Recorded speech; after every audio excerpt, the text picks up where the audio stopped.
భావన అడిగాను అనమాట. ఏంటంటే అంటే అయిపోయిన తర్వాత పీజీ అయిపోయిన తర్వాత నువ్వు 3 ఏళ్ళు చేయాలంట. అదే తర్వాత ఇంకా చేయాలనుకుంటే చేయొచ్చు. ఎంత చదివితే అంత ఉంటుంది. చదువుకోకుండా ట్రైనింగ్ చేయకుండా ప్రాపర్ ట్రైనింగ్ లేకుండా నేను వాకింగ్ చెప్తానంటే ఎలా అవుతుంది? అది కుదరదు కదా. 6 ఏళ్ళు చదివినటువంటి నాకే ఇంకా చాలా తెలుసుకునే ఆలోచన ఉంటే కొద్ది 10 రోజులు కూడా ట్రైనింగ్ లేదు, కానీ ఏముంటుంది తెలుసా, నాకు తెలుసు అనేటువంటి ఒక ఫీలింగ్లో ఉంటున్నారు చాలామంది. అది చాలా తప్పైన విధానం. నేర్చుకునే వాళ్ళు, కష్టపడి నేర్చుకునేటువంటి వాళ్ళ విషయాలు వాళ్ళు ఏం కావాలి మరి? చెప్పేది వాస్తవమా అవాస్తవం అని ఏం చేయాలి? నువ్వు వాక్యాన్ని చెక్ చేయి, లేకపోతే ఏమవుతుంది ఆత్మీయంగా. ఫస్ట్ ఆఫ్ ఆల్ ఏంటంటే అపోస్తుల కార్యములు 17వ అధ్యాయము 11వ వచనం ఇది పరిశీలన చేయాలి. అపోస్తుల కార్యములు 17వ అధ్యాయం 11వ వచనం ఏం చెప్తున్నారంటే, బెరయాలో ఉన్నటువంటి సంఘస్థులు ఎలాంటి వారంటే వాళ్ళు చాలా గనులుగా ఉన్నారంటే. అంటే అర్థం ఏంటి?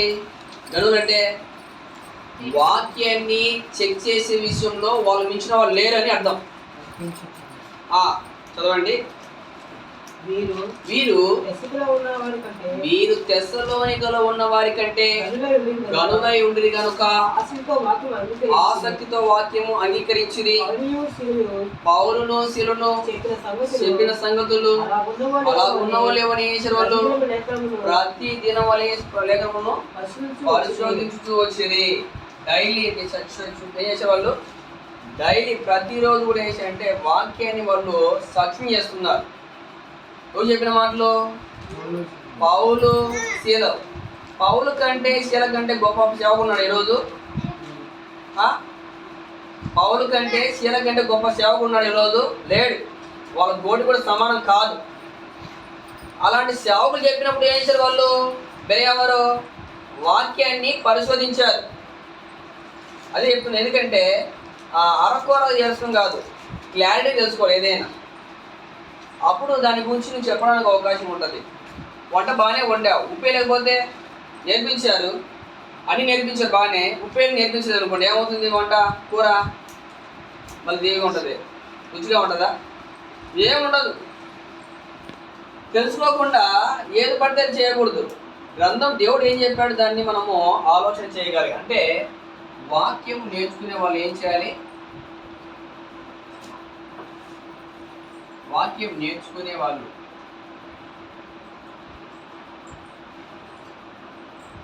ఏం చేయాలి? సమస్తం పరీక్షించాలి. ఏం చేయాలంట? ఇది లేదు, ఏది పడితే అది చేస్తాను. ఏం చేయట్లే. వాళ్ళు చెప్పేది రైట్ ఆర్ రాంగ్ అనేటువంటిది ఏం చేయలేకపోతున్నారు. ఐడెంటిఫికేషన్ లేదు. ఏం లేదు? ఐడెంటిఫికేషన్ అంటే వాళ్ళు గుర్తించగలిగే విధంగా చెప్పే సత్యమా అసత్యమా ఏం చేయలేకపోతున్నారు. అయితే ఆ మెచ్యూరిటీ మైండ్ కూడా కొంచెం చెప్పాలంటే, ఇప్పుడు డిగ్రీ పాఠాలు తీసుకెళ్ళి ఒక చిన్నపిల్లలు చెప్పారు అనుకోండి, ప్లస్ చెప్పారు అనుకోండి, అర్థమవుతుందా? కాదు. ఎందుకంటే ఆ మెచ్యూరిటీ రావాలి. ఎప్పుడు వస్తారు? అది టైం పడుతుంది. చెప్పే విషయాలు కూడా కొన్ని ఎలా ఉంటాయంటే, పౌలు గారు అంటే ఎబ్రీ పత్రిక రాసి వచ్చింది అంటాడు, మీరు చెప్పే సమస్య చాలా ఉన్నాయి కానీ మీరు ఇమ్యూనిటీకి ఎలా ఉన్నారు? మందులుగా ఉంటే డజంట్ అండర్స్టాండ్ దట్. బికాస్ వాళ్ళు ఇంకా ఎలా ఉన్నారు? లైక్ ఇట్ చేయండి, మీరు బాల్యంగానే ఉన్నారు. నేర్చుకునే విషయంలో ఏంటంటే వాక్యం నేర్చుకునే వాళ్ళు ఏం చేయాలి? సమస్తం ఏం చేయాలి? పరీక్షించాలి. పరీక్షించి ఏం చేయాలి? ఆయన అంటాడు, మొదటి తెస్సలోనికీ పత్రిక 5వ అధ్యాయం, మొదటి తెస్సలోనికీ పత్రిక 5వ అధ్యాయము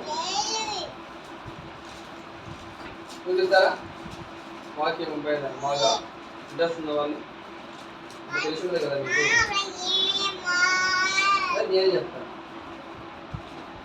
22వ వచనం చదివినప్పుడు క్షమించండి,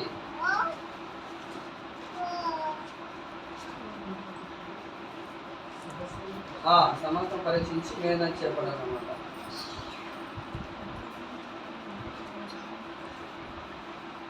పదహారు చదివినప్పుడు 21 వచ్చినమా? సమస్తమును పరీక్షించి మేలైన దానిని చేపట్టు. ఓకే, సమస్తం పరీక్షించి ఏం చేయాలంట? మేలైన దాన్ని. సమస్తం పరీక్షించి ఏం చేయాలి? మేలైన దానిని చేపట్టుడి. సమస్తం పరీక్షించి మేలంగా ఏం చేయాలి?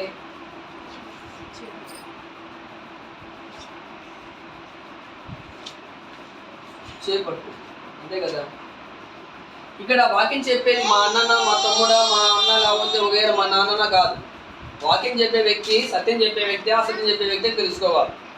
బంధువులు, రక్తములు కాదు. బాగా గుర్తుపెట్టుకోండి. చెప్పేటువంటి వ్యక్తి మా బంధువా, మా అన్ననా, మా తమ్ముడా, ఏది కాదు. చెప్పే వ్యక్తి సత్యం చెప్తున్నాడా, అసత్యం చెప్తున్నాడా, ఏం చేయాలి? మనం గుర్తుపెట్టు. భర్త కూడా కాదు. సత్యం చెప్పకపోతే భర్త అసత్యం చెప్పాడు, ఏం చేయాలి? అది కూడా వినకూడదు. ఎందుకంటే అది అసత్యం కదా. సత్యబోధ ఏం చేస్తుంది? మనిషిని రక్షించేదిగా ఉంటుంది, అంతే కదా. మీరు గమనించినప్పుడు యాకోబు పత్రిక చెప్తుంటాడు, 1వ అధ్యాయం 21-22 వర్షం చదివినప్పుడు అని చెప్తూ ఉంటాడు, ఆత్మలను రక్షించుటకు శక్తి గల వాక్యమును సాత్వికముతో అంగీకరించుడి. ఆత్మ రక్షించుటకు శక్తి గల వాక్యం ఏం చేయాలంట? సాత్వికముతో అంగీకరించుడి. సాత్వికంతో ఏం చేయాలంట? అంగీకరించండి చెప్పాడు. దేన్ని రక్షించేది? ఈ వాక్యం ఎలాంటి శక్తి గల వాక్యం. దేన్ని రక్షిస్తుంది? ఆత్మను రక్షిస్తుంది. దేనికి శక్తి ఉంది? వాక్యానికి. ఆ వాక్యం అంటే ఏంటి? యోహాను సువార్త యోహాను 17:17 చెప్తా ఉంటాడు. 17:17 ఏముంది? నీ వాక్యమే సత్యము, నీ వాక్యమే సత్యము, అంతే కదా. ఈ సత్యవాక్యం మనం ఏం చేయాలి? You have to find out the truth. సత్యాన్ని మనం కనుగొనాలి. కనుగొని ఏం చేయాలి? మనము దాన్ని చేపట్టాలి. చేపడితే ఆత్మ అవుతుంది, కాపాడబడుతుంది. సరేనా? ఇది మీరు గుర్తు బాగా, అంటే ఫస్ట్ పాయింట్ ఏంటంటే ఇది మనం గుర్తుపెట్టుకోవాలి. వాక్యం నేర్చుకునే వాళ్ళు ఏం చేయాలి? పరీక్షించాలి. ఎలా పరీక్ష అంటే సమస్తం పరీక్షించి ఏం చేయాలి? మేలుగా చేపట్టు. ఎందుకంటే నీ ఆత్మ రక్షించడానికి అది శక్తి కలదు కదా. ఏంటి? దేవుని వాక్యం. ఆ వాక్యం ఏంటంటే సత్యవాక్యము. యోహాను సువార్త 17:17. ఇప్పుడు చెప్పే పాయింట్ ఏంటంటే దైవత్వాన్ని గురించి మనం ఆలోచన చేయబోతున్నాం. దేని గురించి? దేవుడు అనేటువంటి ఈ పదాన్ని గురించి సరిగా అవగాహన లేదు. దీన్ని ఏమంటారంటే చెప్పాలంటే దైవత్వము, దైవత్వం, గాడ్ హెడ్ అంటారు. దీని గురించి సరిగా అవగాహన లేదు. ఎక్కడ? ప్రార్థనకు చాలా సంవత్సరాల నుంచి వచ్చే వాళ్ళకు, క్రీస్తును చెప్పుకునే వాళ్ళకు దీని గురించి సరిగా అవగాహన లేదు. ఎలా ఉంటుందంటే ఇప్పుడు చెప్పినప్పుడు దానికి జాగ్రత్తగా వింటే మనకు అర్థమవుతుంది. వాళ్ళకి ఇతరులకు చెప్పడానికి ఆస్కారం ఉంటుంది. ఎందుకంటే దేవుడి గురించి నీకు తెలియకపోతే వాళ్ళకి ఏం చెప్తావు నువ్వు? క్రైస్తవులు మీకు చూడండి, ఎవరైనా ప్రశ్న అడిగితే ఎలా చెప్పాలి వాళ్ళకు? చెప్పండి. ఎవరైనా ప్రశ్న వేసారనుకోండి, వాళ్ళకి ఎలా చెప్పాలి సమాధానము? మీరు ఒకసారి గమనించినప్పుడు 1 పేతురు పత్రికలో ఈ విషయాన్ని ప్రస్తావిస్తూ ఉంటాడు పేతురు గారు. ప్రశ్న అడిగారు మీరు దేవుడు అనే దాని గురించి. 1 పేతురు 3వ అధ్యాయం 15వ వచనం నుంచి 16వ వచనాలు. ఈ వచనం కూడా బాగా గుర్తుపెట్టుకోండి. ప్రశ్న అడిగారు. ఆ ప్రశ్న మీరు ఏం చేయాలి? సమాధానం చెప్పాలి. ఇప్పుడు చెప్తున్నా అక్కడ, ఇది చదువుతాను. నిర్మలమైన మనస్సాక్షి కలిగిన వారి మీలో ఉన్న నిరీక్షణ కూర్చి మిమ్మల్ని హేతువాడు ప్రతి వారికి ఏం చేయాలా? కోపముతోనో, తర్వాత ఎలా చెప్పాలంట? కోపముతోనో, గట్టిగా అరుస్తూ అది చెప్పాలన్నా. ఎలా చెప్పాలా? సాత్వికముతోనూ భయముతోనూ సమాధానం చెప్పుటకు ఎల్లప్పుడు ఎలా ఉండాలంట? సిద్ధంగా ఉండి హృదయంలో క్రీస్తు ఏం చేయాలి? ప్రభువును ఎలా చెప్పాలంట? వాక్యం నువ్వు ఇన్ని ఏది ఏదైతే వాళ్ళకి ఏం వెంటనే చెప్పాలి? సమాజం ఎప్పుడు సిద్ధంగా ఉండాలి. Always be ready. Those who are asking the question you give must and should the answer. అంటే నిన్ను అడిగే ప్రతి వ్యక్తి నువ్వు ఏం చెప్పాలి? నువ్వు సమాజం ఎప్పుడు సిద్ధంగా ఉండాలి. అంతే కదా. నువ్వు సిద్ధం లేకపోతే నీకే ఎదగా అంటారు, అంతే కదా. ఇప్పుడు వంట చేసేది కాదు, ఏమంటారు వెంటనే చేసి వచ్చిన వాళ్ళే వంట రాదు ఏం రాదు అని ఏమంటారు, హేళన చేస్తారు. నీకు వంట వస్తే వాడు ఏమన్నా అంటాడు నిన్ను, అనలేడు. హేతువుడు ప్రతి వాడు నువ్వేం చెప్పాలి, సాత్వికంతోనూ భయంతో ఏం చెప్పాలి, వ్యక్తికి నీ నిరీక్షణ గురించి ఏం చెప్పాలంటే నువ్వు సమాజం చెప్పాలి. అతను నమ్మాడా దాని నెక్స్ట్ సెకండరీ. అది నువ్వు విషయం ఏం చెప్పాలి, నువ్వు స్కాన్ చేయాలి. ఫస్ట్ నువ్వు ఏదైతే నమ్మావో దాని గురించి ఏం చేయాలి, నువ్వు ఎక్స్ప్లెయిన్ చేయి, అంతే కదా. ఇది లేదు మన దగ్గర, ఏది సమాజం చెప్పే విధంగా. లేక గట్టిగా అడిగారు అనుకోండి, ఎక్కడ చెప్పలేదు. నేను ఒక ఆయన అడిగాను, ఆయన మొబైల్ చూసి చెప్పాడు. అటగా చూసి చెప్పడం, మొబైల్ సెర్చ్ చేస్తే పదం అది వస్తుంది, అటగాదు. ఆల్రెడీ మైండ్ ఫిక్స్ అయి ఉండాలి. అలా చెప్తారు ఎవరైనా. గూగుల్ మీరు అడిగారు అనుకోండి, గూగుల్ అనేది అన్ని కరెక్ట్ కాదు. ఇప్పుడు మీరు వాట్ ఈజ్ ఉమెన్ అని అడిగారు అనుకోండి, ఏమవుతుంది గూగుల్, మీరు సెర్చ్ చేయండి ఒకసారి గూగుల్లో వాట్ ఈజ్ ఉమెన్ లైఫ్ అని కొట్టారు అనుకోండి, ఏమవుతుంది, ఏం చెప్తుంది అది, ఎంజాయ్ యువర్ సెల్ఫ్, సంతోషపడని చెప్తుంది అన్నమాట. అదేనా అసలు మానవునికి ఉద్దేశం ఏంటి భూమి మీద, గ్లోరీ టు గాడ్, దేవుని నువ్వేం చేయాలి, మహింపరచని చెప్తుంది బైబిల్. మరి గూగుల్ ఏం చెప్తుంది, ఎంజాయ్ యువర్ సెల్ఫ్ అంట, సంతోషపడు అని. కానీ డిఫరెంట్ అయినటువంటి మీరు చూడండి, బైబిల్కు మానవునికి చాలా వ్యత్యాసం ఉంటుంది, అది మనం అబ్జర్వ్ చేయాలి. అయితే మనం గమనిస్తున్నాము, ఏది కూడా ప్రతివానికి మనం ఏం చేయాలి, సమాజం చెప్పడం సిద్ధంగా ఉండాలి. అది కూడా సాత్వికంతోనూ మనం సమాజం చెప్పడం ఏం చేయాలి, భయంతోనూ వణుకుతోనూ ఏం చెప్పాలంటే సమాజం చెప్పడం సిద్ధంగా ఉండాలి. సరే, మన దేవుడు అనే పదాన్ని గురించి ఆలోచించాలి. దేవుడి పదానికి అర్థం ఏంటి, ఇంతకు దేవుడు అనే పదానికి అర్థం ఏంటి? నేను ఎంతమంది 5 సంవత్సరాలు బ్యాప్టిజం పొందిన వాళ్ళ పైన, నేను 5 ఏళ్ళు అవుతుందండి బ్యాప్టిజం పొంది అనేవాళ్ళు, పేదలు ఒకసారి చూద్దాం. నేను బ్యాప్టిజం పొంది 5 ఏళ్ళు అవుతుంది అనేవాళ్ళు. వాళ్ళు చెప్పాలి ఇప్పుడు 5 దేవుడు అనే పదానికి అర్థం చెప్పాలి.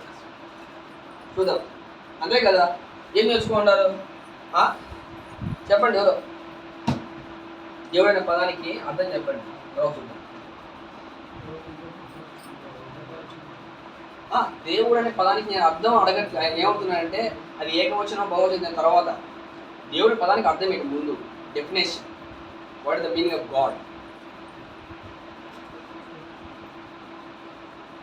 చెప్పండి. ఏంటి 3 ఏళ్ళు పొందిన వాళ్ళు, దేవుడు అనే పదానికి అర్థం తెలియకపోతే మనము దేవుడు నమ్మేందుకు?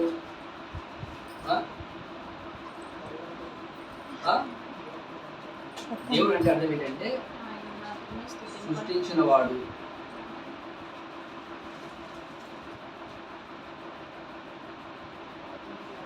పరిపాలించువాడు,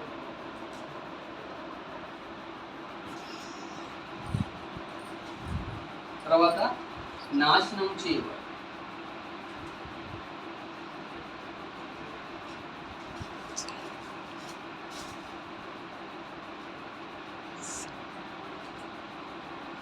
creator and supreme and destroyer, అంతే.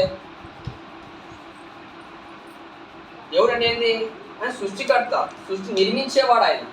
ఆయనకి ఆయన స్వయంభవుడుగా ఉన్నటువంటి వాడు. ఆయన స్వయంభవుడు, ఆయన ఎవరు నిర్మించలేదు.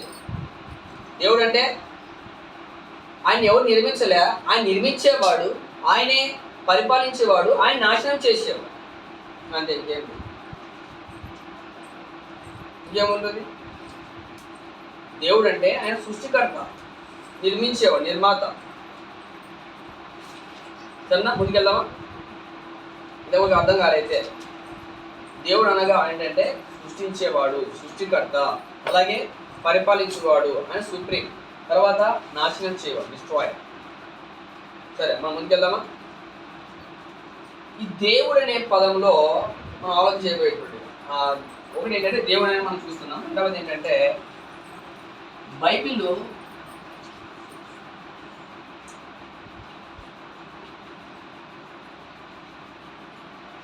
ఒకే దేవుడి గురించి మాట్లాడిందా?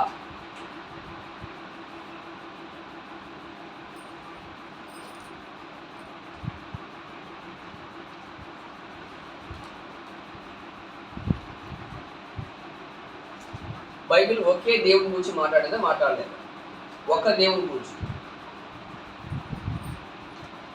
మీరు ఒకసారి గమనించినప్పుడు రాసుకోండి, నిర్గమకాండము చదివితే ఎప్పుడు చూపించింది. నిర్గమకాండము 20వ అధ్యాయం 3వ వచనం, ద్వితీయోపదేశకాండము 6వ అధ్యాయం 4వ వచనం. చదవండి త్వరగా. నేను తప్ప వేరొక దేవుడు నీకు ఉండకూడదు. చదవండి. నేను తప్ప వేరే దేవుడు నీకు ఉండకూడదు. ఓకేనా? తర్వాత ద్వితీయోపదేశకాండం 6వ అధ్యాయం 4వ వచనం. ఇశ్రాయేలు వినుము, దేవుడైన యెహోవా అద్వితీయుడగు యెహోవా అని చెప్తుంది. దేవుడు ద్వితీయుడా అద్వితీయుడా? అద్వితీయ అంటే రెండని, అంతేనా? ఒకటే రెండా?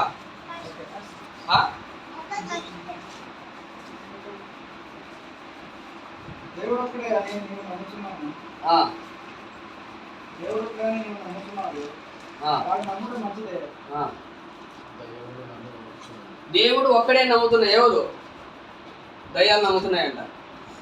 చూడండి, నిర్గమకాండం 20వ అధ్యాయం 3వ వచనం, నేను తప్ప వేరే దేవునికి లేడు అని చెప్పాడు. అవునా?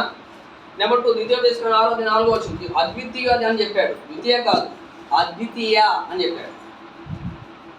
యాకోబు 2:19 చెప్పింది, దేవుడు ఒక్కడే అని నమ్ముతున్నాడు. మంచిది. అలాగే దయ్యం కూడా ఏం చేస్తున్నాయంట? నమ్మి వణుకుతున్నాయని చెప్పాడు. కొరింథీ పత్రిక 8వ అధ్యాయం 4వ వచనం ఏం చెప్తుంది? కాబట్టి విగ్రహములకు బలిగా అర్పించిన వాటిని తినట విషయము లోకమందు విగ్రహము వట్టిదనియు ఒక్కడే దేవుడు తప్ప వేరొక దేవుడు లేడని ఎరుగుతుంది. ఓకే, ఒక్కడే దేవుడు తప్ప. మీరు సెర్చ్ చేశారనుకోండి, వెలిగితే దాదాపుగా 2600 సార్లు చెప్పినటువంటి మాట ఒక్క అనేటువంటి దాని గురించి. ఈ ఒకే అనే దాని గురించి ఎకాడ్ అని ఉంటుంది. ఎకాడ్ అనే పదము హెబ్రీ భాషలో ఉంటుంది. ఇది మీకు అర్థమైతే, హెబ్రీ భాష గురించి మీకు బాగా తెలిసి ఉంటే అని సెర్చ్ చేశారనుకోండి, 2600 పైగా మాట్లాడుతుంది అనమాట. దేని గురించి? ఎకాడ్ అనే దాని గురించి. సరేనా? సరే, మనం ముందుకు వెళ్దాం. దేవుడు అనే పదం గురించి 2500 పైగా మాట్లాడుతుంది అనమాట, దేవుడు అనే పదం గురించి. సరే, మనము గమనించిందంటే బైబిల్ మాట్లాడే ఒకే దేవుని గురించి మాట్లాడుతూ ఉంది. అవునా? మనకు దేవుడు ఒక్కడే అని నిర్గమకాండంలో మోషే గారు మాట్లాడాడు. ద్వితీయోపదేశకాండంలో మోషే గారే మాట్లాడాడు. యాకోబు పత్రికలో ఎవరు మాట్లాడింది? యాకోబు గారే మాట్లాడారు. 2వ అధ్యాయం 19వ వచనం. ఇక్కడ ఎవరు మాట్లాడారు? పౌలు గారు మాట్లాడారు. అంటే రచయిత ఏం మాట్లాడారు? అందులో ఏ రచయిత కూడా మాట్లాడింది ఏంటంటే దేవుడు ఒక్కడే అనే దాని గురించి మన గ్రంథం ప్రస్తావించింది. ఇందులో ఏం తప్పేముందా? దేవుడు ఒక్కడే, మన దేవుడు ఒక్కడే. ఓకేనా? ఇప్పుడు నేను 3వ ప్రశ్న వెళ్ళినప్పుడు థర్డ్ క్వశ్చన్, బైబిల్ దైవత్వం గురించి మాట్లాడింది అనమాట. మీరు ఒకసారి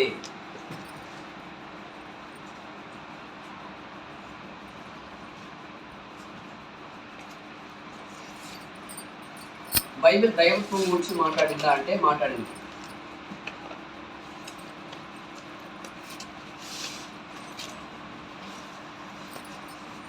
మీరు గమనించినప్పుడు రోమపత్రిక ముందుగా అపోస్తలుల కార్యం చూద్దాం. 17వ అధ్యాయం, అపోస్తలుల కార్యం 17వ అధ్యాయం 29వ వచనం. అపోస్తలుల కార్యం 17:29 చెప్తున్నా చూడండి ఇక్కడ. కాబట్టి మన దేవునికి సంతానమై ఉండి మనుషులు చమత్కారం కల్పించవలసిన బంగారమునైనను వెండినైనను దైవత్వం కూడదని తలంపకూడదని చెప్పాడు. రోమపత్రిక అపోస్తలుల కార్యములు 17:29. రోమ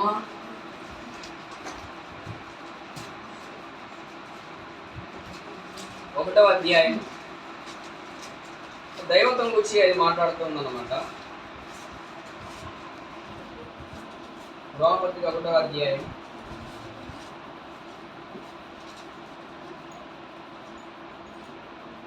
29 20 వచ్చిన మనం చదువుతున్నప్పుడు అక్కడ చెప్తూ ఉంటాడు 1:20. ఆయన అదృశ్య లక్షణములు ఆయన అదృశ్య లక్షణములు అనగా అనగా ఆయన ముక్తి శక్తులు ఆ, దైవత్వము ఆ, జనకు ఉత్పత్తి జగత్తుత్పత్తి మరియు తన సృష్టించబడిన వ్యక్తులను ఆ, ఆలోచించుకోవాలన్న ఆ. చేతపరచడం కనుక ఓకే నిరుక్తిగా ఉన్నారు. ఓకే దైవత్వం గురించి అక్కడ తెలియజేస్తున్నాడు. కొలసి 2:9 వచ్చినము. కొలసి పత్రిక 2:9 మనం ఆలోచన చేస్తే అక్కడ దైవత్వం యొక్క సర్వ పరిపూర్ణత క్రీస్తు నుండి ఏం చేస్తుందంట? ఎలాగా దైవత్వం యొక్క పరిపూర్ణత దైవత్వం యొక్క సర్వ పరిపూర్ణత శరీరంలో సృష్టించిన ఆ క్రీస్తు శరీరంలో ఏం చేస్తుందంట? క్రీస్తు శరీరంలో ఏం చేస్తుందంట? నివసిస్తున్నది అని చెప్తున్నాడు. ఇక్కడ దైవత్వం లక్షణం ఏమే ఉన్నాడా క్రీస్తు ప్రభు? ఓకే, మనకు అర్థమవుతుంది. అంటే బైబిల్ దైవత్వం గురించి మాట్లాడుతుందంటే మాట్లాడుతూ ఉంది. ఇక్కడ అపోస్తలులు 17:17 చెప్తున్నాడు, విగ్రహము దైవత్వం పొందిన తలంపు గురించి చెప్పాడు. ఇక్కడ ఏం చెప్పాడు? విగ్రహం అయినటువంటిది దైవత్వం కాదని చెప్పాడు 17:29లో. రోమ 1:20 చెప్పాడు ఏంటంటే దేవత్వం యొక్క అదృశ్య లక్షణం చెప్పాడు అక్కడ. చదివి మీకు అర్థమైంది అంతే కదా. దేవుడికి కనుగొనాలంటే ఏం చేయాలి? పోతుందని పట్టుకోవాలి. దేవుడిని కనుగొనాలంటే ఏం చేయాలి? ఈ ప్రపంచాన్ని చూస్తే ఏం అర్థమవుతుంది? దేవుడు ఒక ఆయన ఉన్నాడు అర్థమవుతుంది. ఈ రోమపత్రిక 1:20 అర్థమైతే 19:20 అర్థమైతే దేవుని గురించినటువంటి ఈ కార్యాలు మొత్తం అర్థమవుతాయి. ఎవరు నిర్మించారు ఇవంతా కూడా అదే కదా. తర్వాత కొలసి 2:9 ఏం చెప్పాడంటే దైవత్వం యొక్క సర్వ పరిపూర్ణత క్రీస్తు శరీరం మందు నివాసం చేస్తుందని చెప్పాడు. దైవత్వం గురించి మాట్లాడుతుందంటే మాట్లాడుతుంది. సరే రాసుకున్నారా? నెక్స్ట్ చూడబోయేటువంటి ప్రశ్న చాలా క్రిటికల్గా ఉంటుంది. 4వది మన ప్రశ్నలు వేద్దాం. రాసుకుంటే నేను శుద్ధి చేస్తాను.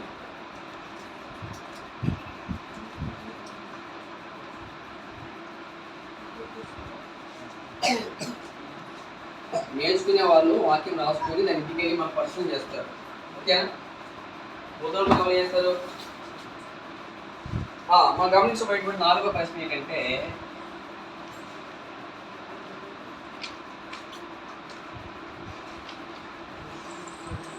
బైబిల్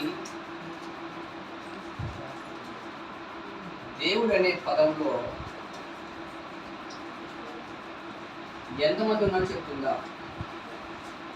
ఎంతమంది వ్యక్తులు ఉన్నారు అని చెప్తున్నారు? బోధిస్తుందా? బైబిల్ దేవుడు అనే పదంలో ఎంతమంది వ్యక్తులు ఉన్నారని చెప్తుందా చెప్పట్లేదా?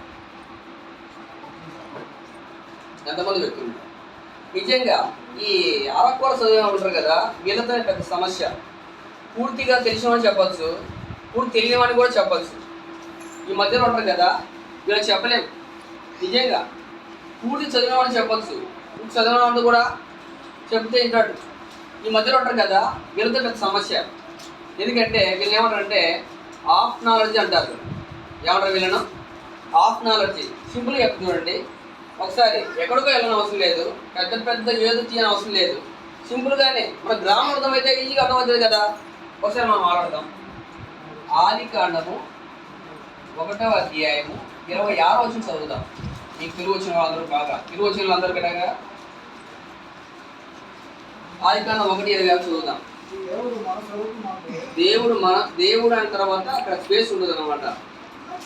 దేవుడు అని చెప్పిన తర్వాత చదవండి.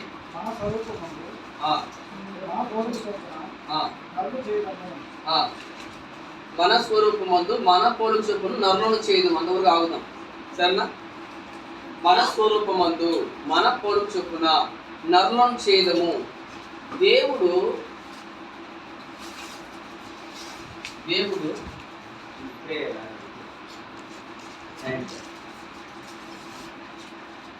నా ప్రశ్న చూడండి బాగా. నెంబర్ 1, దేవుడితో మాట్లాడనా?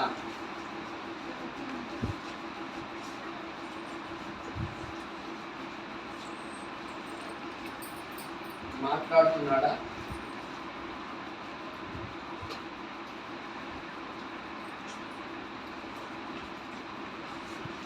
నెంబర్ 2,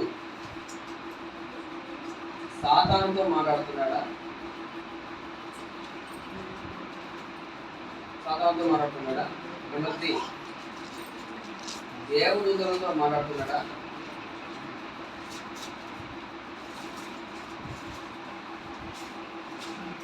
నెంబర్ 4, మనుషులతో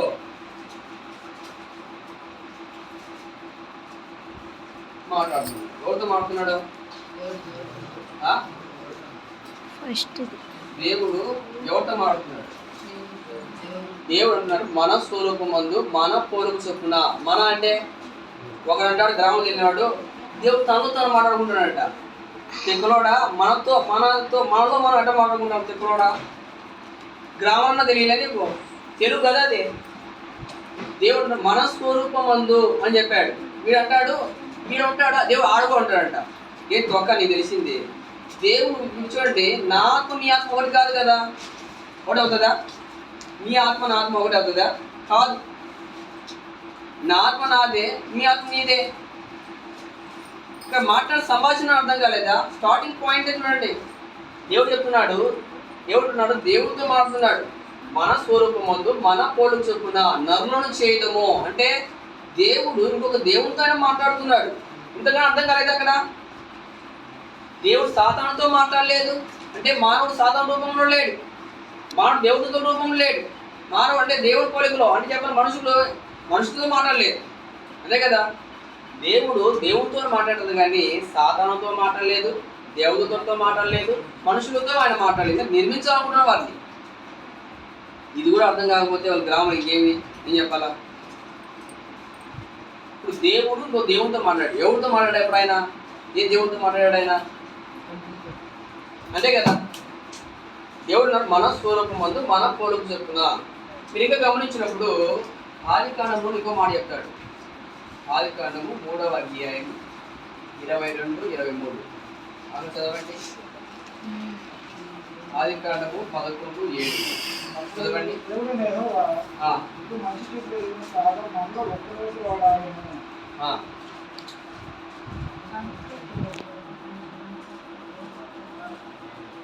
చదవండి. ఆదికాండం 11:7.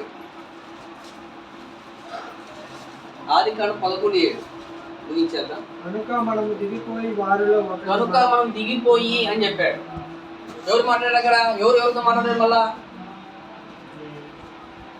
ఆదికాండం 3:22-23 ప్రకారంగా ఆదాము మనలో ఒకని వంటి వాడాయను అని ఎవరితో మాట్లాడాయన?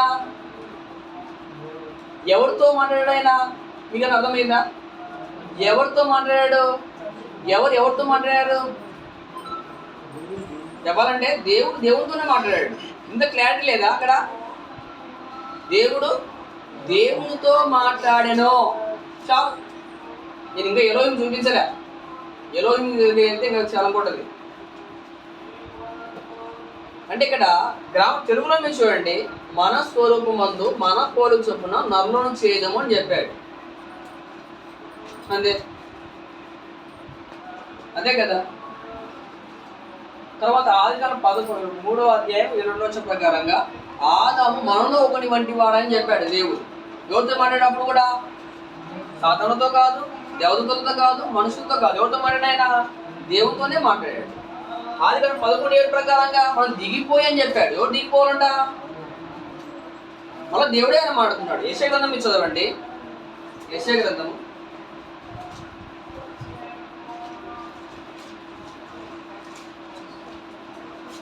'యెషయా గ్రంథం మనం చదివినప్పుడు ఇక్కడ మాట్లాడుతుంటారు అన్నమాట. యెషయా గారితో మా నిమిత్తం ఎవరు పోతారు అనే విధంగా ఆయన ప్రశ్నిస్తుంటారు పాము. అంటే పోయి చెప్పండి అనే విధంగా. 6వ అధ్యాయం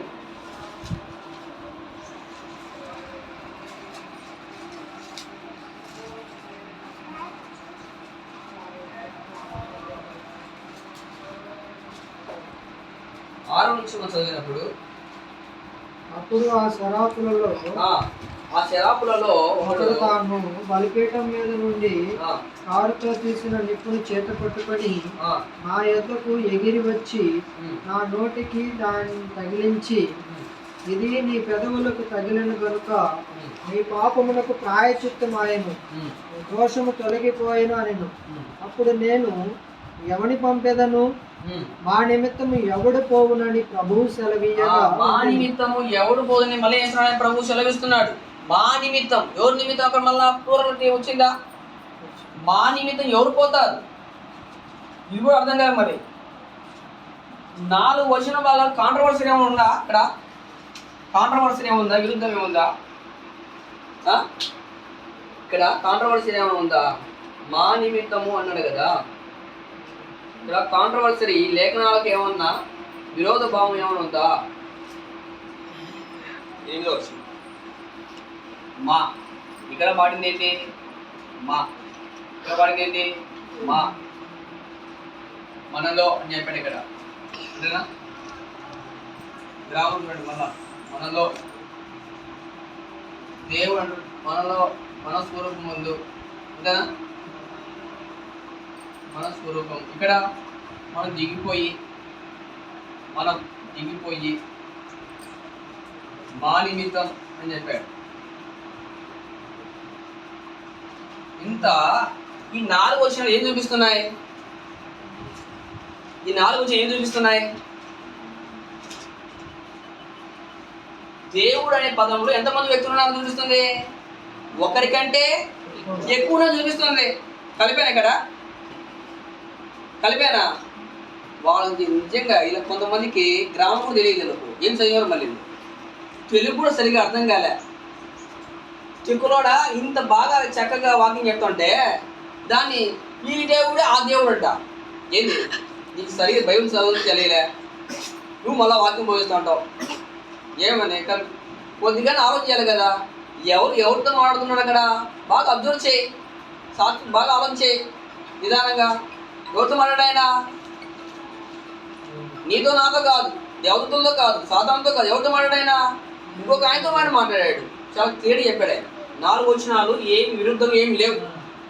ఇంకా చెప్పాలంటే కొత్త నియమంతో మాట్లాడింది ఏంటి? ఈ మన దాంట్లో ఎంతమంది ఉన్నారు? ఇది చెప్పాలంటే కొద్దిగా ముందుకు వెళ్దాం, ఇంటిలో చూద్దాం ఒకసారి. ఫోన్ మాట్లాడకూడదు. చూడండి, మార్కు సువార్తలో చెప్తూ ఉంటాడు. 1వ అధ్యాయం 9వ వచనం నుంచి 12వ వచనాలు 11వ వచనం చదువుకుందాం. ఇక్కడ ఎంతమంది చెప్తున్నాడు అక్కడ డైరెక్ట్ కొటేషన్. యేసు ప్రభు మార్కు గారిని పొందుపరిచాడు. మార్కు సువార్త 1వ అధ్యాయము 9 నుంచి 11 వచనాలు. ఈ మన అనేది ఎంతమంది ఉన్నారు? ఆ దినంలో యేసు నజరేతు నుంచి వచ్చి యోర్దాను నదిలో యోహాను చేత బాప్తిసం పొందెను. ఓకే, మార్కు సువార్త 1వ అధ్యాయము 9 నుంచి 11 వచనాలు. మార్కు సువార్త ఎక్కడ ఉంది చూడాలి. పరిశుద్ధాత్మ పావన అనేది దిగి వచ్చాను. మరియు నువ్వు నా ప్రియ కుమారుడు, నీ ఎందుకు నేనేం చేస్తున్నాను. ఇక్కడ 3 వ్యక్తులు బాగా క్లియర్ కట్గా చూపించాడు మార్క్స్ వార్తలో. క్లియర్ కట్గా మీరు చూడండి. యేసు ప్రభు యోర్దాను బాప్తిసం పొంది బయటకు వస్తున్నప్పుడు ఎవరు వచ్చారు ఆయన కిందకి? పరిశుద్ధాత్ముడు. పావనం వచ్చిందా? పరిశుద్ధాత్మ పావనంలో వచ్చాడా? పరిశుద్ధాత్మ పావనంలో వచ్చాడు. నెంబర్ 2. నెంబర్ 3, ఈయన ఏమని చెప్పాడు? ఆయన ఆకర్షించే ఒక శబ్దం ఏమని వచ్చింది? ఈయన నా ప్రియ కుమారుడు. ఎంతమంది ఇప్పుడు అక్కడ మన దాంట్లో 3 క్లియర్ కట్గా ఉంది. దైవత్వం లక్షణ కలిగిన వారు 3 ఉన్నారు. దైవత్వంలో ఎంతమంది ఉన్నారంటే 3 personality in the godhead. దైవత్వంలో ఎంతమంది ఉన్నారంటే 3 ఉన్నారు అక్కడ. తండ్రి ఉన్నాడు, కుమారుడు ఉన్నాడు, పరిశుద్ధాత్ముడు. తండ్రి ఉన్నాడు, కుమారుడు ఉన్నాడు, పరిశుద్ధాత్ముడు. ఇంకేముంది? ఇప్పుడు తండ్రి ఎవరు, కుమారుడు ఎవరు, పరిశుద్ధాత్ముడు ఎవరు మనం చూడాలి. ఇంతకు వీళ్ళు దేవుడుగా దేవత్వం కలిగిన లక్షణాలు వాళ్ళకి ఉన్నాయా లేవో మనం పరిశీలించాలి. సరేనా? యోచితం అయితే మన తర్వాత ఎప్పుడన్నా మనం నెక్స్ట్ వారం దీని గురించి ఆలోచన చేయడానికి మనం గమనిద్దాం. అంటే ఇప్పుడు మనం గమనించిందంటే, ఒకటి దేవుడు అనేటువంటి పదానికి మనం అర్థం చూసాం. ఆయన నిర్మించిన వాడు, ఆయన పరిపాలించేవాడు, నాశనం చేయవాడు. మనం గమనించినటువంటి పదం దేవుడు అనేటువంటి లక్షణం అయితే మనం గమనించాం. దేవుడి పదానికి అర్థం అంటే బైబిల్ ఒకే దేవుడి నుంచి మాట్లాడిందంటే మాట్లాడేది ఒకే దేవుడు ఉన్నాడు అని మాట్లాడింది. రెండవది బైబిల్ దైవత్వం గురించి మాట్లాడిందంటే మాట్లాడింది. ఈ దైవత్వం ఇప్పుడు ఎవరిలో ఉందంట? క్రీస్తు యొక్క శరీరంలో ఆ దైవత్వం నివాసం చేస్తుందని చెప్పాడు. బైబిల్ దేవుడి పదంలో ఎంతమంది వ్యక్తులు చెప్పింది? ఒకరికంటే ఎక్కువ ఉన్నారని చెప్పింది. తర్వాత మనం గమనించింది ఏంటంటే ఈ మనం ఎందుకుంటున్నారు? ఎంతమంది ఉన్నారు ఇక్కడ? తండ్రి, కుమారుడు, పరిశుద్ధాత్మ. ఇక్కడ కొంతమంది అర్థం చేసుకునేది ఏంటంటే, కృష్ణ బోధలు ఏంటంటే కొంతమందికి అవగాహన లేని వాళ్ళు తండ్రే యేసుప్రభు అని, యేసుప్రభు పరిశుద్ధాత్మ అనుకుంటున్నారు. తండ్రే ఇప్పుడు నేనేం కన్ఫ్యూజన్ చేయలే. ఎవరికైనా కన్ఫ్యూజన్ ఉంటే తర్వాత అడగండి, దాని గురించి బాగా చెప్తాను. మళ్ళీ ఈ కన్ఫ్యూజన్ ఉంటే, ప్రశ్న ఉంటే నేను మాట్లాడినటువంటి దాంట్లో మీకు ఇంతవరకు అంటే ఎక్కువ నేను లోపం పోలేదు. ఇంతవరకు ఇందులో మన అనే దాంట్లో ఎంతమంది ఉన్నారు అని మనం గమనించాం. అవునా? ఈ మన అంటే ఎంతమంది ఉన్నారు చూస్తే మార్క్స్ వార్త 1వ అధ్యాయం ప్రకారంగా యేసు ఉన్నాడు, పరిశుద్ధాత్మ ఉన్నాడు, తండ్రి ఉన్నాడు. అంతే కదా? ఏమన్నా కొత్తగా చెప్పాను? బైబిల్ ఉన్నటువంటి విషయాలు చెప్పాను. అంటే ఆ విధానం నేర్చుకుంటే, స్ట్రైట్ వే నేర్చుకుంటే వాళ్ళకి అర్థమవుతుంది. మీరు చూడండి, ఒక ఆయన చెప్పాడు, మ్యాథ్స్ టీచర్, ఒక ఆయన 2-4 అని చెప్పాడు, ఇంకో వ్యక్తి 2-6 అని చెప్పాడు. ఇందులో ఏది రైతు? ఇంకొక ఆయన 2-10 అని చెప్పాడు, ఇంకో 20 చెప్పాడు. ఇందులో ఏ రైతు? 20 చెప్పన్నా, లేదా 10 చెప్పన్నా, 6 చెప్పన్నా, 4 చెప్పన్నా. ఇంకొక వ్యక్తి వచ్చి అన్ని రైట్లు ఏమి కొట్టుకోవద్దని చెప్పాడు. 20 రైట్లైనా, 10 రైటే, 6 రైటే, 4 రైటే, అన్ని రైట్లే కానీ మీకు గమని కొట్టుకోవద్దని చెప్పాడు. ఏంది ఇందులో రైట్? సరైనది ఏంటి ఇందులో? వీడికి ఎందుకంటే వీడికి పూర్తి ఏం తెలియదు. అందుకేమంటున్నాడు? కొట్టుకోవద్దు, సమాధానంగా ఉండండి. నీది రైటే, నీది రైటే, నీది రైటే, నీది రైట్ అని చెప్పాడు. మరి 2-4 అనేటువంటి ఇందులో ఏది సత్యం? దైవత్వం లక్షణం కలిగినటువంటి వ్యక్తులు అసలు దైవత్వం గురించి ముందు దేవుడు అనే పదంలో ఎంతమంది ఉన్నటువంటి బైబిల్ ఏం చెప్పిందంటే ఆదికాండం 1:26 మన స్వరూపం అని చెప్పాడు. ఆదికాండము 3:23 వచ్చినాం. ఆదము మనలో ఒకటి వంటి వాడు ఆయన. ఆదికాండం 11:7 మనం దిగిపోయని చెప్పాడు. 6వ అధ్యాయం చెప్పాడు. యెషయా గ్రంథము 6:8 వచ్చినాం. మా నిమిత్తం ఎవరు పోదని చెప్పాడు. మార్క్స్ వార్త 1వ అధ్యాయం 9-11 చూస్తే ఎవరున్నారు అందులో? మన దాంట్లో తండ్రి ఉన్నాడు, కుమారుడు ఉన్నాడు, పరిశుద్ధాత్మ ఉన్నాడు. ఈ ముగ్గురు వ్యక్తులు కూడా ఒకే వ్యక్తి అయినటువంటి నెక్స్ట్ ప్రశ్న అన్నమాట.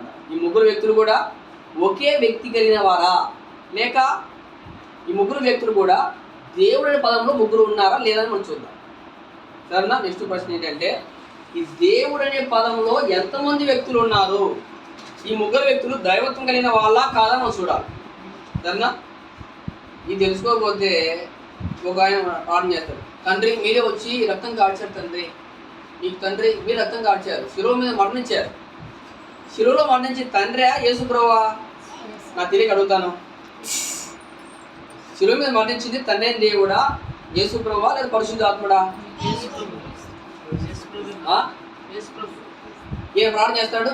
తండ్రి మీరు రక్తం కాడ్చారు అయ్యా, మీరు మా కోసం వెళ్ళిపోయారు తండ్రి. ప్రార్థన ఎవరు ఏం తెలియలేనుకో అని ఏం చేస్తున్నాడు? మిక్సీలో వేసి కొడుతున్నాడు అంతే. ఆలోచన చేస్తే భూమి మీదకి వచ్చినటువంటి క్రీస్తు ప్రభు ఎవరు ప్రార్థన చేసిన ఆయనకి ఆయన ప్రార్థన చేస్తున్నాడంట. ఈ ఒకరు చెప్తాను, నేను మాట్లాడితే ఒక ఆయనతో ఆయన ప్రార్థన చేస్తున్నాడంట. ఎందుకంటే దేవుడు అన్ని ఈడ ఉంటాడు, ఆడ ఉంటాడంట. ఆడ తండ్రిగా ఉన్నాడు, ఈడ కుమారుడుగా ఉన్నాడంట. మధ్యలో పరిశుద్ధాత్మ వస్తాడట ఆయన. ఇది మళ్ళీ ఇన్నే అయినా నేను చెప్పాను, నీ ఆత్మ నా ఆత్మ ఒకటే, వేరే వేరే అని చెప్పాను. నీ ఆత్మ నా ఆత్మ, నా ఆత్మ నీ ఆత్మ అని అడిగాను. అడిగితే ఏమన్నా తెలుసా? నీది నా మళ్ళీ ఇంత క్లారిటీ ఉంది, దేవుడికి ఎందుకు లేదంటే వాళ్ళు నేర్పించిన వాళ్ళు అలాంటి వాళ్ళు ఉన్నారు. ఇక్కడ యేసుప్రభు ప్రార్థన చేసి ఎవరు చేశాడు? ఆయన తండ్రికి ప్రార్థన చేశాడు. పరలోకమందున్న మా తండ్రి నువ్వు నా ప్రార్థన వింటున్నావయ్యా అని ప్రార్థన చేశాడు. ఆయన చెప్పాలంటే ఇక్కడ లాజరు లేపేటప్పుడు ప్రార్థన చేశాడు కదా, నువ్వు నా మనవి రోజు వింటూనే ఉన్నావయ్యా. నువ్వు ఎంత నిమిషం చేశాడు? నువ్వు ఇస్తా నా ప్రార్థన విని ఏం చేయాలి? ఆయన లేపని ప్రార్థన చేశాడు. యేసు చివరిలో చనిపోయే సమయంలో తండ్రి నా ఆత్మ చేతి అప్పగిస్తున్నప్పుడు ఈయన ఉంటే ఈయన ఎట్లా అప్పగించుకుంటాడు? ఒకవేళ మీరు ఆలోచన చేయండి, ఈయనే తండ్రి అయితే, ఈయనే పరిశుద్ధాత్మ అయితే, తండ్రి నా ఆత్మను అప్పగించుకుంటే ఈయన ఉన్న వ్యక్తి ఎలా అప్పగించుకుంటుంది? దాన్ని మళ్ళా కొద్దిగా నాకు తెలివి ఉన్నారు కదా. ఎంత తెలివి తక్కువ ఉంటాం అంటే దైవత్వంలో దేవుడి పదంలో ఎంతమంది ఉన్నారు వ్యక్తులు, అది ఏకవచనమా బహువచనమా అనే అర్థం కావట్లే. తెలుగే మాట్లాడుతున్నాం, ఇంగ్లీష్ ఏం మాట్లాడలే, గ్రీక్ ఏం మాట్లాడలే, ఎబ్రి భాష ఏం మాట్లాడలే. చాలా ఈజీగా ఎంతమంది ఉన్నారనుకుంటుంది, చాలా ఈజీగా చెప్తుంది బైబిల్. దీన్ని పడుకొని ఏంటారంటే మీకు ముగ్గురు దేవుడు ఉన్నారు, ముగ్గురు దేవుడు చెప్పలే, ఒకే దేవుడు. ఒకే దేవుడు అని పడడం ఎంతమంది ఉన్నారు, 3 పర్సనాలిటీ ఉన్నారు. దేవుడు ఒక్కడే. ఈ ఒక్కడే దాంట్లో ఎంతమంది ఉన్నారంటే తండ్రి ఉన్నాడు, కుమారుడు ఉన్నాడు, పరిశుద్ధ ఆత్ముడు ఉన్నాడు. One God. వన్ అనే పదాన్ని ఎబ్రి భాష ఏం మాట్లాడింది చూడాలి.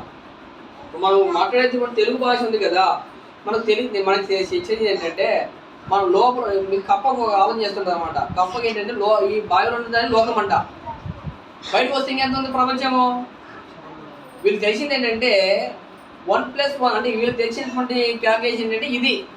కానీ మనం దేవుడి క్యాల్కులేషన్ చూడాలి. ఇక్కడ దేవుడు చెప్పిన విధానం మనం చూడాలి. బైబిల్లో దేవుడు అనే పదము ఎబ్రి భాష ఏంటంటే ఎలోహీం అని చెప్పాడు. ఎలోహీం అనే పదానికి అర్థం ఏంటి? ఎలోహీం అనే పదానికి అర్థం ఏంటి? ఎలోహీం. ఎలోయ్ అనే పదానికి ఏంటంటే ఏకవచనం. ఎలోహీం అనే పదానికి అర్థం ఏంటంటే బహువచనం మాట్లాడింది.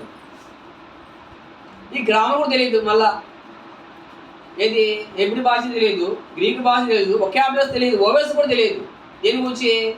ఎబ్రి గురించి కానీ గ్రీక్ గురించి కానీ వీటి గురించి తెలియదు. కానీ వీళ్ళకి నాలెడ్జ్ ఏంటి? వేరే నాలెడ్జ్ పట్టుకొని దీన్ని మాట్లాడుతూ ఉంటారు. 3 నెలలు పట్టింది మేము దాన్ని నేర్చుకోవడానికి. దేని గురించి?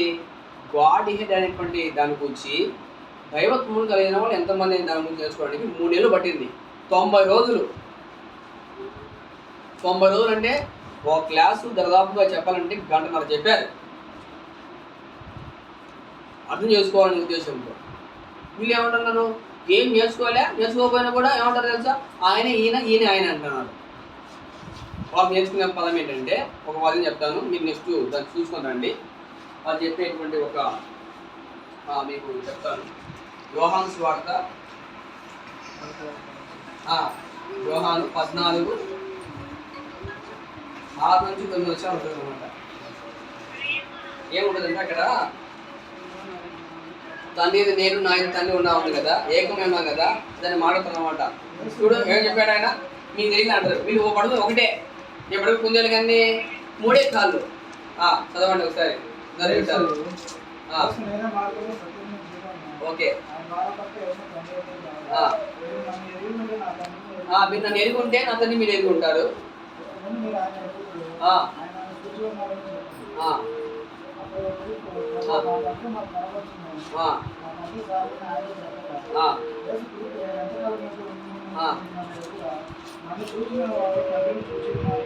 ఇది పట్టుకొని ఇంకా అంతే మీరు చదువుకుంటారండి. దేని గురించి అది మాట్లాడాడు అంటే ఈయన చూస్తే తండ్రి చూసిందంటే ఇంకా ఈయన తండ్రి అనే విధంగా వీళ్ళ కోణం ఏంటి? అప్పుడు ఇది రాంగ్ అవుతుంది. అక్కడ చెప్పిన దాన్ని బట్టి అయితే లేఖనాలు ఎప్పుడు కూడా కాంట్రవర్సీ ఏమి ఉండదు. అప్పుడు ఇది తప్పు అవుతుంది. ఈ 4 వచనం తప్పు అవుతాయి. 4 వచనం కాదు, 5వ వచనం ఇవి తప్పు అవుతుంది. అంతే కదా? దేవుడు తానే విరోధం మాట్లాడతాడా? మాట్లాడు. మనము అర్థం చేసుకునే విషయంలో ఫెయిల్ అయ్యాం. అక్కడ ఏంటి? యోహాను సువార్త 14:6-9 వచనాల్లో ఫిలిప్పు గారితో చెప్పినప్పుడు ఆయన చెప్పిన విధానం వేరు, వీళ్ళు అర్థం చేసుకునే విధానం వేరు. ఎందుకంటే వీళ్ళకి తెలిసింది ఏంటి? కొద్దిగానే బైబిల్ ఎంటైర్ బైబిల్ తెలియదు. జెనసిస్ టు రెవల్యూషన్ వరకు తెలియని విషయాలు ఉన్నాయి. ఏం చెప్పాలా? చదివింటే వెళ్ళి బైబిల్ క్లాస్కి వెళ్ళి బాగా కొన్ని సంవత్సరాలు చదివింటే అర్థమవుతుంది. బైబిల్కి నువ్వు చదువు, నీకేం అర్థమవుతుంది? ఎలా ఉన్నా తెలుసా? అందరు జనాలు ఎవరికి వాడు బోధిస్తున్నారు అన్నమాట, ఇష్టం వచ్చినట్టు. ఇది సత్యమా అసత్యమని గ్రహించే మనుషులు కూడా లేరు చెప్పాలంటే. ఎందుకంటే వీళ్ళ కోణం ఏంటి? నేను పడుకుని కుందేలు 2 కాళ్ళు ఉన్నాయి ఉంటే నువ్వు పడుకుని 2 అనుకో, ఇంకో కుందేలు 4 ఉండవా? ఉండే కుందేలు ఎంత ఒకే కాలు వెళ్ళిపోయింటాయి. అప్పుడు ఏం చేయాలా? ఎలా ఉందంటే జనాలకు సత్యం ఏంటి అసత్యం ఏంటి అనే విధంగా అర్థం చేసుకునే విధంగా లేదు. కనుక మనం ఏం చేయాలంటే సమస్తం పరీక్షించండి. నేను చెప్పింది కూడా కానీ కాదు, కానీ బైబిల్ ఉన్న ప్రకారంగా చెప్పాను లేదా, అది నేను గొప్పదని కాదు, నేర్చుకుందని చెప్తున్నాను అంతే. గ్రామం మీరు అర్థం చేసుకోండి, ఒక ఆలోచన చేయండి. మంచి నెక్స్ట్ మనం గమనించిపోయేటప్పుడు ఏంటంటే ఈ ముగ్గురు కూడా దైవత్వ లక్షణం కలిగినటువంటి వ్యక్తులుగా ఉన్నారా? యేసుడు దేవుడుగా ఉన్నాడా? తండ్రి దేవుడుగా ఉన్నాడా? పరిశుద్ధ దేవుడుగా ఉన్నాడా? ఉంటే ఈ ముగ్గురు వాళ్ళంతటా వాళ్ళే వచ్చారా? తండ్రి దేవుడు యేసును పుట్టించాడా? యేసును పరిశుద్ధాలను పుట్టించాడా? అనేది మనం విషయం మనం ఆలోచించాలి. సరేనా? ఇది అర్థమైతే మన ఆత్మ పరలోకం పోయే అవకాశం ఉంటుంది. దేని బట్టి అంటే యోహాను సువార్త 17వ అధ్యాయం 3వ వచనం చెప్తున్నాడు, అద్వితీయ సత్యదేవుడు నిన్నును నువ్వు పంపిన యేసుక్రీస్తు ఎరుగుటయే నిత్య జీవం అని చెప్పాడు. యేసు ప్రార్థనలో ఎవరు ఎరగాలి? మనం తండ్రిని తెలుసుకోవాలి, పరిశుద్ధాత్మను తెలుసుకోవాలి, యేసు ప్రభువు తెలుసుకోవాలి. తెలుసుకోకపోతే ఏం అవసరం లేదండి. అయ్యా ఈ ముగ్గురు ఒకటే కానీ ఎందుకు ఆర్గ్యుమెంట్? నేను ఒక ఆమెతో మాట్లాడాడు, ఆమె ఇదే సత్య మనిషి కాదు. వీళ్ళు ఏమంటారంటే మూర్ఖులు అంటారు. ఎవరిని? ఈ వినని వాళ్ళు ఏమంటారంటే స్టెప్ నెక్టెడ్ పీపుల్ అంటారు వీళ్ళు. ఎందుకంటే తల పీలుస్తాను, నువ్వు చెప్పేది ఏంటి, నువ్వు తెలుసు బాగా అని. అది కాదు, చెప్పేది ఏంటి, అది వాస్తవమా అవాస్తవమా, సత్యమా అసత్యం అనే విధంగా ఆలోచన చేయగలిగే విధంగా లేదా చెప్పాను. నేను చెప్పేది దేవుని వాక్యము, నీకు వింటే వినాలి, లేకపోతే లేదు. లేకపోతే మీ నాశనం మీరే ఉత్తరవాదులు. యేసు చెప్పిన కూడా ఎంతమంది ఉన్నారు అని చెప్పాడు కదా. మీరు ఇంకా మీ పాపం నుండి చచ్చిపోతే నేను నరకానికి పోతావు, మీ గుడ్డివాడిగా ఉన్నారని చెప్పాడు ఆయన. అని చెప్పిన ఉద్దేశం ఏంటి? వాళ్ళు ఆత్మీయ బ్లైండ్గా ఉన్నారు. ఈ గుడ్డివాడైతే చూస్తున్నాడు, మీరైతే ఆత్మీయ ఎలా ఉన్నారు? బ్లైండ్గా ఉన్నారు. అంటే ఈ విషయం వాళ్ళకి అర్థం కాలే. ఇక అని చెప్పాను. నేను కూడా చెప్పింది ఏంటంటే వాక్యం చెప్పాను, మీరు అర్థం చేసుకుంటే దానికి మీకు మంచిది.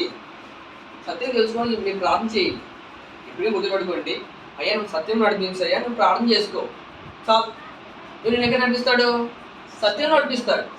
నేను క్రీస్తు రాకముందు ఓసానాకి వెళ్ళా, సిఎస్ఐ వెళ్ళా, తర్వాత బెరాక వెళ్ళా, బేర్షవ వెళ్ళా, ఆర్సీ కూడా వెళ్ళా. ఈయన తిరిగి వచ్చాను. ఎక్కడికి వచ్చాను? నైనా అది కాదనైనా ఇది సత్యం అని చెప్పి ఇది తెచ్చాడు. అర్థమైంది. తిరిగి వాళ్ళు నాతో ఉన్న వాళ్ళు కూడా చేత కాదు, సరిగా వాళ్ళు ట్రైనింగ్ చేయలే. ట్రైనింగ్ వెళ్ళిన తర్వాత వాళ్ళు నేర్చుకున్న వాళ్ళు దేశంగా ఉన్నారు. వాళ్ళు అంటే ఏం తెలుసా? 3 అన్నమాట. 3 అంటే ఏది? తండ్రి యేసుప్రభు పరిశుద్ధాత్మ నమ్మారు. వాళ్ళకి చేతగా పాపం, వాళ్ళు సత్యం తెలుసు కాదు, వాళ్ళు నేర్చుకుంటే కాదు, వాళ్ళు తెలియలేదు. అలాగా మొత్తానికి అయితే దేవుడు కృపను బట్టి సత్యం అయితే నేర్చుకోవడానికి దేవుడు నాకు అవకాశం ఇచ్చాడు. వాళ్ళకి ట్రైనింగ్ చేశాను. నేర్చుకున్న తర్వాత దాన్ని తీసుకొచ్చి తెలియని వాళ్ళకి నేర్పిస్తున్నాను. బైబిల్ లేని విషయం చెబితే పక్కన పెట్టేయండి, బైబిల్ ఉన్న విషయం నేర్చుకుంటూ చెబితే మీరు దాన్ని అనుసరించండి అంతే. అంత మించి ఇంకేం లేదు ఇక్కడ. కనుక గ్రామం మనకు అర్థం కావాలి. మీకు తెలియజేపేంత వరకు దయచేసి మీరు ఆలోచన చేయండి. మొత్తానికి మనం 20 ప్రశ్నలు చూసాము, 4 క్వశ్చన్ చూసాము. దేవుడు అనే పదానికి అర్థమైతే మనం చూసాము.